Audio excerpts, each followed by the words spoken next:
자, 안녕하세요 여러분, 반갑습니다. 오늘 미국 시장이 반등을 성공은 했으나 뭔가 찜찜한 성공이에요. 어젯밤 FOMC가 있었으나 뭐 예상했던 대로 금리는 동결되고 특별한 이슈 없이 끝나는 그런 상황 부분들이 나타났기 때문에 정말 별거 없죠. 자, 그래서 원래 이건 기대할 게 없는 바이고, 그리고 이제 줄줄이 오늘 밤 내일 밤 뭐 계속해서 대형 IT, 그죠? 대형 언택트 뭐 기술주들 이런 것들의 실적 발표들이 쭉 있습니다. 그런 것들이 이제 과연 시장에 어떤 영향을 미쳐줄 건지 부분들이 좀 중요하겠습니다. 돈의 흐름을 파악하는 것도 중요할 텐데, 지금 돈의 흐름 워낙에 달러 약세 쪽으로 움직이다 보니까 당연히 그죠, 워낙 달러를 많이 풀었기도 했고, 지금 시장 자체가 뭐 위기다 이건 아니다 보니까 달러 지수가 강세를 가지를 못해요.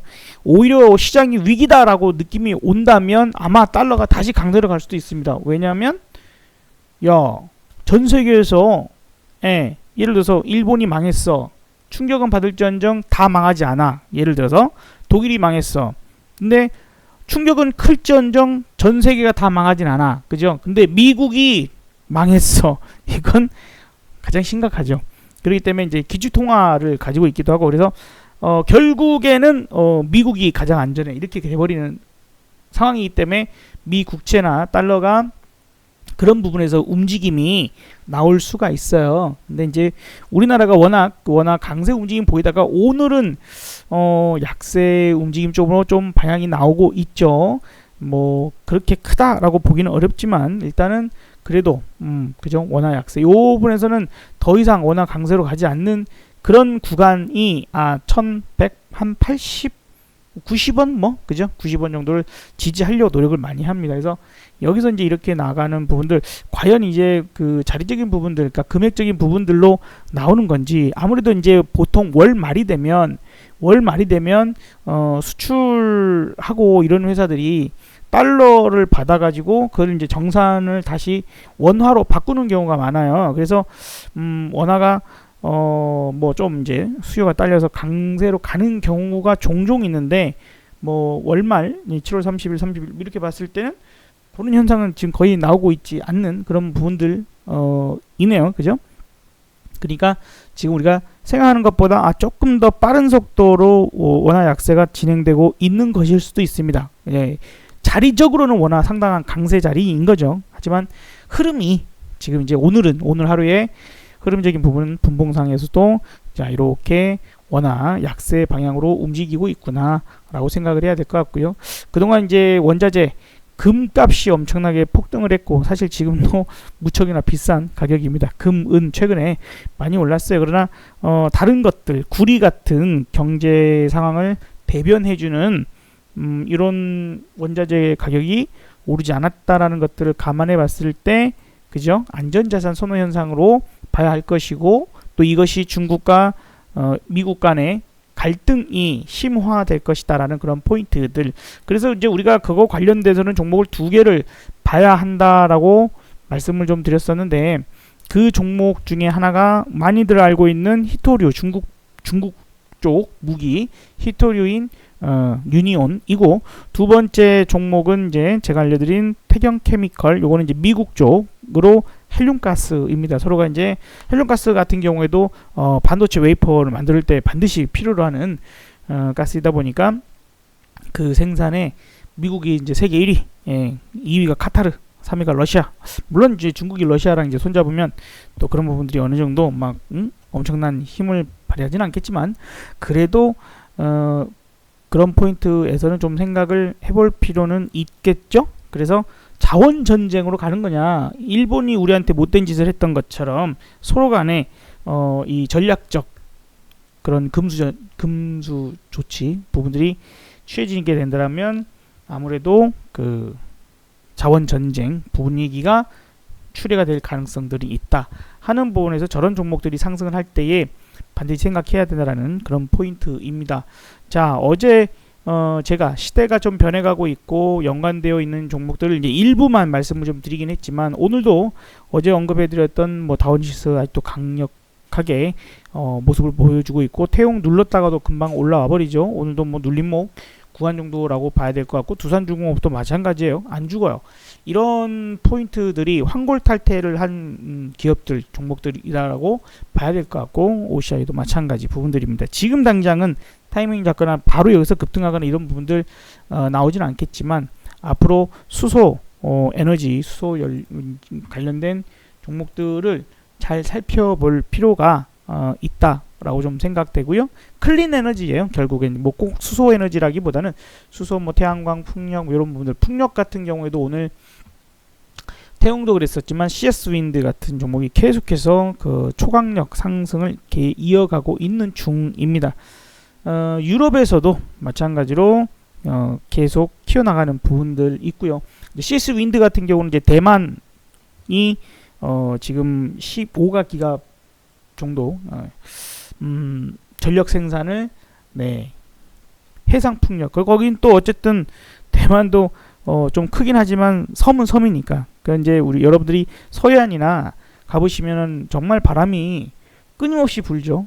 그래서 뭐 대부도나 이런 데 가셔도 쉽게 그 풍력 발전기, 거대한 풍력 발전기들을 보실 수 있는데, 우리나라도 계속 그렇게 방향을 갈 거다라고 생각을 하셔야 돼요. 그래서 지금 이런 종목들 상승을 조금은 당연시하게 생각을 하고, 그런 부분들에서 수익을 내기 위해서 연관된 종목들을 또 찾고, 이렇게 튀어나가면 쫓아가지는 말되, 그 내려왔을 때 눌림목에서는 그래도 좀 과감하게 생각을 하고 매수해 볼 수 있는 뭐 이런 부분들도 필요하지 않나라고 생각은 듭니다. 그래서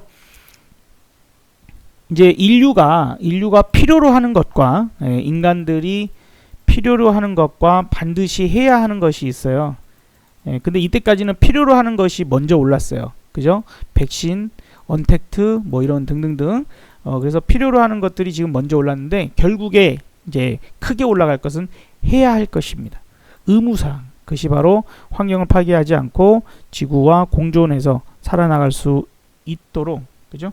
공존해서 살아나갈 수 있도록 하는 바로 클린 에너지가 될 것이다. 일단 할 수 있는 것부터 해야 되겠죠. 그래서 연관 종목들을 계속 지금부터 뭐 앞으로 공부를 꾸준하게, 하루아침에 뭐 모든 공부가 되진 않겠지만 꾸준하게 해 나가신다라면 좋은 결과들이 있지 않겠는가 생각이 들어요. 그래서 뭐 SK D&D 같은 SK그룹 쪽도, SK그룹도 잘 봐야 된다고 봐야 됩니다. 그리고 이제 삼성그룹주도 당연히 그런 부분에서도 잘 봐야 될 거고, 현대차 그룹, 뭐 오늘 이제 현대차 최근 움직임들 상당히 괜찮죠. 뭐 상당히 지루했던 종목인데 최근 현대차, 기아차, 오늘은 또 만도가 13% 제일 못 갔거든요. 그러니까 이런 것들이 뒤늦게라도 쫓아가는 그런 모습들 보여주고 있다 하는 포인트니까 잘 봐야 될 것이고, 지금 이제 한 가지 중요한 것들, 세상이 변하고 있어, 시대가 변했어 하는 그 포인트 중에 한 가지가 뭐냐면, 지금 우리가 1990년도 이후, 90년도 이후부터 시작해서 약 한 2008년 정도라고 봐야 될까요? 2008년, 9년, 뭐 이렇게 2010년 정도까지 계속해서 세계화, 너나 나나 국경을 낮추고 계속 그런 부분들이 나타났죠. 그래서 가장 꽃을 피운 시기가 이제 2000년 딱 넘어와서부터예요. 그래서 그동안 최고의 주식은 무엇이었나? 바로 세계화가 이루어지다 보니까 무역이 활달하게 이루어지고 하다 보니 뭐가 좋았을까요? 바로 그래서 조선과 해운. 이게 최고였어요. 최고의 꽃이었어요. 알고 보니. 근데 지금 이게 바뀌고 있죠. 세계화가 이루어지고 있고 각 나라가 문을 닫고 있는 그런 상태에서, 단순히 코로나 때문에, 이제 코로나는 해결되면은 또 다시 국경을 열 수 있지만, 지금 이제 이념 싸움과 같은 혹은 패권 전쟁에 대한 부분들 줄 세우기를 하고 있죠. 미국 뭐 이런 부분들. 그래서 그 포인트가 지금 나타나는 부분들이라면 우리는 약간은 다른 생각을 해야 될 것이다 라고 보여지는 겁니다. 자, 그래서 일단은 이제 진영이라고 해야 될까요? 뭐 중국을 중심으로 한 진영과 미국을 중심으로 한 진영, 이렇게 중심이 구심점이 될 수도 있고, 혹은 어쨌든 그러다 하다 보면 그런 부분들에서 반드시 피해주와 그 다음에 수혜주가 발생할 것이니, 그런 구분들도 지금부터 머릿속에서 어떤 식으로 전개가 될까 하는 것도 한 번 정도는 생각을 해놓을 필요가 있겠죠. 그래서 많은 고수들의 이야기를 들어보는 것, 뭐 유튜브도 뭐 좀 제대로 된 이야기를 하는 사람들 얘기들도 좀 편견 없이 여기저기 얘기를 들어보는 것도 저는 좋다라고 생각을 합니다. 그런 부분에서 어떤 사고방식이 맞을지는 나 혼자만의 생각이 맞지 않을 수도 있어요. 그러니까 저도 마찬가지인 거예요. 저도 마찬가지로 내가 다 맞으니까 나만 믿어라 이게 아닙니다. 미처 생각하지 못하는 부분이 분명히 있어요. 다가오는 미래에 대한 부분이기 때문에 그 점을 잡아내려면 그런 것들이 필요해지는 상황일 것이고, 예를 들어서 이제 우리가 뭐 전기차나 수소차 시대가 된다. 근데 여기서도 만약에 탈세계화 부분이라면 서로 국경이 좀 높아지고 문을 닫는 그런 상황이 된다면 전기차도 뭐 이런 세상이 됐었을 때 국내 내수 시장이 큰 것들이 또 좋겠죠. 그 내수 시장을 장악할 수 있는 산업이 좋을 거고, 그것들이 되려면 그러면 그 후차적인 인프라가 어떻게 깔려야 될 것인가에 대한 것들, 예를 들자면 뭐 전기차라고 한다거나 수소차라고 한다거나 이랬을 때도 마찬가지로 이런 것들이 산업 발전하려면 충전소나 뭐 이런 것들이 많이 깔려야 될 거 아니에요. 이제 수소 같은 경우는 수소로 운송도 있어야 될 것이고, 이제 그런 포인트 부분들에서는 뭐 수소 운송이나 여러 가지 부분들에서는 뭐 한 익스프레스 같은 이런 기업들도 관심 가져볼 만한 그런 부분들이니까 이런 것들도 봐야 되겠죠. 이제 2차 전지 부분들은 저런 것들도 중국 쪽에 문이 닫혀버리면 또 연관돼서 그의 편에 쓸만한 국가들 생각해 보면 히토류나 뭐 코발트 같은 것들 뭐 많죠. 엄청나게 많죠. 이름을 무슨 륨 막 뭐 어려워요. 엄청 어려운데 그런 것들을 확보하기가 어려워지는 그런 상황이 됐었을 때 과연 우리가 선택해야 될 것은 무엇인가, 우리의 산업의 방향은 어떻게 가야 될 것인가. 그래서 사실 어느 정도 가다가 나중에 결과적인 부분에서는 수소에너지 쪽으로 갈 가능성이 높지 않을까. 그런 자원적인 부분들이 좀 덜 필요로 할 수 있는, 더 소비가 덜 될 수 있는 방향을 봐야 하지 않을까. 그리고 이제 태양광이나 여러 가지 부분들도요, 효율이 점점점 높은 그런 연구 결과들이 나오고 있어서 발전의 가속도가 붙을 수가 있어요. 그런 부분들입니다. 자, 마지막으로 이제 시황 정리를 좀 해보면 그 나스닥 뭐 그다음에 우리 시장 뭐 등등등 보면 뭘 보는 듯 하냐면, 뭐 이제 이거는 의견이 분분할 수도 있습니다만, 지금까지는 이제 뭐 그냥 회복시킬 거야, 뭐 좋아질 거야, 돈 푸니까 뭐 하니까 자꾸 이제 끌어올리는데, 이쯤 되면 한 번쯤 이런 생각이 문득 들더라고요. 여러분 옛날 영화 정말 이 사람이 너무 멋있게 나왔었던 키아누 리브스가 그죠? 산드라 블록과 나왔던 영화 스피드라는 영화 있어요. 버스에 폭탄이 설치되어 있는데 60마일 이상으로 달려야만 폭탄이 터지지 않고 60마일 밑으로 떨어지면 폭탄이 작동을 해서 폭발해버리고 그 버스가 파괴되고 그 승객들이 다 죽을 수밖에 없는 그 영화, 아마 그쪽에서 막 질주를 하잖아요. 마치 그런 겁니다. 멈추면 왠지 이제 죽을 것 같아. 멈추고 떨어지면 이제 뭐 등산할 때도 그렇잖아요. 등산할 때도 여기서 쉬면 안 돼. 여기서 쉬면 퍼져. 여기서 잠깐 쉬었다 가면 안 돼. 여기서 물 많이 먹으면 안 돼. 이런 조금만 더 가자. 그런 분위기인 것 같아요. 21선은 지금 겨우 붙잡고 마치 이제 이걸 놔버리면 이제 난 끝나는 거야. 낭떠 이제 뚝 떨어질 것 같은 그런 느낌의 시장 분위기인 것 같기도 하고, 뭐 정반대 분위기일 수도 있어요. 어쨌든 약간 문득 이 정도까지 와서는 문득 그런 것들도 생각이 됩니다. 그래서 시장이 안 빠져야 좀 계속해서 상승세를 나타낼 수 있지, 잠깐이라도 쉬면 별로 안 좋을 거다라는 생각이 들어요. 그런 부분에서 어제 미국 시장의 내용이 좋지는 않았어요. 미국 시장의 내용이 그다지 좋은 부분은 아니었습니다. 예를 들어서 테슬라도 이제 뭐 애플 같은 경우는 이제 겨우 21선 맞춰내는 부분들이지만, 넷플릭스는 다시 21선을 전혀 회복을 못하고 다시 또 재차 떨어지는 모습이고, 테슬라도 그죠? 여기서는 그냥 옆으로 기는 횡보하는, 앞으로 조금 더 횡보하지 않을까 싶어요. 그리고 아마존도 21선을 완벽하게 회복하지는 아직은 못한 그런 상태의 부분들이라서 이거 조금은 그렇다 이제 이런 생각들이 좀 드는 거죠. 그래서 몇몇 종목들 이제 중요 기업들의 실적 발표가 나오면서 그에 따른 실망감 혹은 기대감 뭐 이런 것들이 좀 이제 많은 방향들을 제시해주지 않을까 생각은 됩니다. 일단 현재까지 깠을 때는 그다지 대단스러운 모습은 없고, 그래서 중요하게 우리가 8월달 딱 들어가면서, 내지는 빠르면 내일이 될 수 있겠습니다만, 이게 자칫 잘못하다가는 8월달 들어가서 큰 변화를 겪을 수 있어요. 그러니까 일단은 상승 추세잖아요. 계속해서 아직은 21선 지켜내고 있으면 상승 추세인데 그 상승 추세가 최소한 횡보 추세로 바뀐다거나 여기 구간처럼 바뀐다거나 하방으로 잠시라도 내려갈 수도 있는 그런 움직임이 8월에는 좀 나올 가능성이 있습니다. 다만 이제 요거 한 가지 간과하면 안 되는 게 뭐냐면 우리나라도 지금 막 추경하고 난리 났죠. 그죠? 여러 가지로 돈이 너무 많이 필요하다 보니까 많은 나라들, 많은 이제 국가들이 돈을 많이 풀어댑니다. 근데 그 돈이 어디서 나와요? 채권 발행을 해야 되겠죠.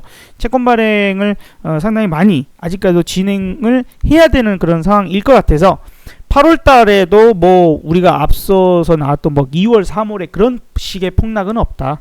그런 식으로의 폭락은 없다라고 봐야 될 거예요. 자, 그리고 아시아 시장에서 왜 우리나라만 이렇게 강할까? 일본은 뭐 어쩐데 이제 중국은 어쩐데 이런 말씀하실 수 있어요. 일본은 지금 엔화가 워낙 강세로 가요. 근데 수출 기업들이 이제 그런 부분들에서 상승을 제대로 하지 못하다 보니까 이제 일본 증시 같은 경우는 이제 그런 부분이 좀 달라질 수가 있죠. 엔화 강세 부분들이 나타나고 있는 포인트 부분들 워낙 강세다 보니까 상대적으로 그래서 그런 이제 부분도 생각합니다. 물론 우리나라도 마찬가지가 될 수 있겠습니다만 우리나라에서는 이제 삼성전자, 그 다음에 하이닉스 요 부분이 최근 강세였죠. 삼성전자도 뭐 인텔이 됐든 AMD가 됐든 뭐라도 이제 좀 수혜를 받아볼 수 있는 그쪽 진출, 걔네들 물건을 좀 받아다가 파운드리를 하든지 뭐 하든지 할 수 있는 가능성이 있지 않겠냐? 이런 부분들이 있고, 하지만 이제 삼성전자 제가 그랬죠 어제, 여기서 더 막 치고 가기는 부담스러운 자리인 것 같다, 조금은 쉬어야 되지 않을까 했더니 오늘은 동생격인 SK 하이닉스가 치고 나가는 그런 모습을 보여줬습니다. 연말에는 뭐 지수적인 부분들이나 수익률 마사지를 하기 위한 윈도우 드레싱 효과도 나타날 수는 있습니다. 그래서 내일은 7월의 말일이기 때문에 현금을 좀 조금은 높여서 8월을 맞이하는 것이 어떨까. 너무도 오늘도 억지스러운 그런 모습들이 보여주는 종목들이 많이 있었다. 그러니까 지금 현금 만들어서 8월달에 눌림목 줄 때 다시 재접근을 하되, 그때는 이제 클린 에너지 쪽 중심적으로 가는 게 좋겠고, 백신주들은 이제 조심하자. 백신주 하지 말고, 제가 어제 그랬죠. 백신주 하지 말고 진단 종목들, 진단 키트 종목들이 눌림 먹을 때 그놈들을 들어가시는 게 훨씬 안전할 것 같아요. 특히 8월 말 9월 됐을 때 독감과 감기, 뭐 코로나, 이게 지금 증상 비슷하게 이거 뭐지 그러니까 모두 다 검사를 해봐야 되는, 그래서 엄청나게 검사 수요가 크게 늘어날 것 같다. 그래도 뭐 얘기하자마자 바로 어저께 그런 얘기했는데 오늘 수젠텍이 상한가에 가버리니까 조금 짜증나더라고요. 안 잡았는데 아직 아무튼 그런 포인트들 있습니다. 신풍제약 쫓아가지 마시길, 혹시라도 욕심나시는 분들 많을 텐데 쫓아가지 마시길. 저거는 고수 중에 고수들만 매매하는 영역이지 개인들 쉽게 해서 나는 먹었는데 이런 구간이 아니다라는 것도 참고하시면 좋을 것 같습니다. 내일도 꼭 성공 투자 되시는 하루 됐으면 좋겠습니다. 감사합니다.